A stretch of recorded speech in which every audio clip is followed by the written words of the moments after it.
Oğlanlar men aydayın arınma Parkın bilen soğap günem oğlanlar Dinlesine erkek kimin karnıma Öteleştim geçsin günem oğlanlar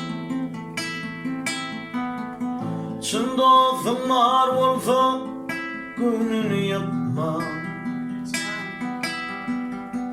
Doğduğun ocağın geline bakma Aramız çilim çek, minnetli çekme Minnet çektim, adım hayvan olunur Basamazım bileklerime durmasına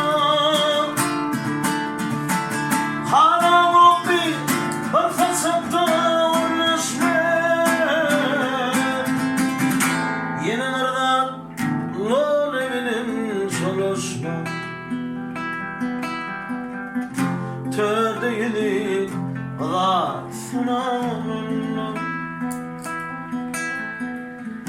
İyilesini nakıl alın kalıpken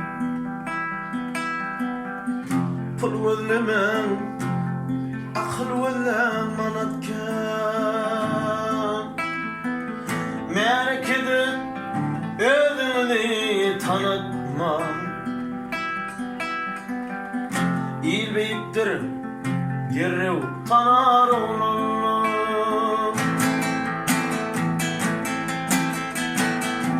Elimi değil, gelini de kalkatma Kıynacına da ödümü değil bağlatma Son kusedim geceleri ağlatma Tutaymasın ah inem oğlanlar Tutaymasın ah dizem oğlanlar